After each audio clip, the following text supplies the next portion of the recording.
আজকে আমরা স্বদেশী জাগরণ মঞ্চের কার্যকর্তারা এখানে সমবেত হয়েছি।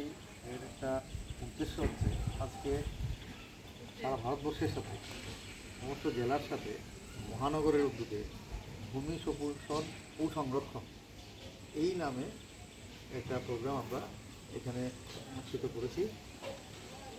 এইটার যে মূল উদ্দেশ্য, এইটা খুব গুরুত্বপূর্ণ উদ্দেশ্য, সেটাকে আমাদের খুব গুরুত্ব দিয়ে ভাবতে হবে।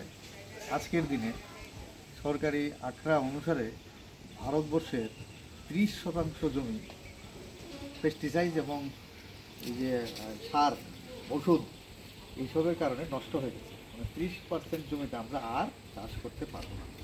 এই জন্যে আমরা স্বদেশী জাগরণ মঞ্চ এই চৈত্র শুক্লপক্ষ থেকে আমরা এইটা শুরু করেছি সারা ভারতবর্ষে, যে ভূমি সুপোষণ ও সংরক্ষণ আমরা করব। এর শুরুয়াত হচ্ছে এইটার জাগরণ চলবে।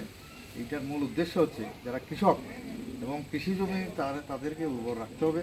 রাখতে গেলে আমরা কিভাবে সার ওষুধের প্রয়োগ কম করে কিভাবে জৈব সারের মাধ্যমে, আজকের ভারতবর্ষে জৈব সারের মাধ্যমে যে ফসলটা উৎপাদন হয় এর দামও বেশি পায় কৃষক, এক। দ্বিতীয়ত জমির যে ফার্টিলিটি এবং জমির যে উর্বরতা সেইটাও রক্ষা হয় এবং দীর্ঘমেয়াদী চাষ হয়। আপনি ধরুন একটা কাঁকরোল চাষ করলেন বা কিছু একটা চাষ করলেন পেস্টিসাইড দিয়ে বা এই সার ওষুধ দিয়ে, এইটা ধরেন আপনি করতে পারলেন 10 বছর।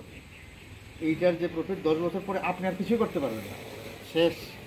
আর যদি আপনি জৈব সার এবং এই বায়ো ফার্টিলাইজার ব্যবহার করেন তাহলে আপনি হয়তো 100 বছর আপনার পরবর্তী জেনারেশনে সেটাতে করে খেতে পারেন।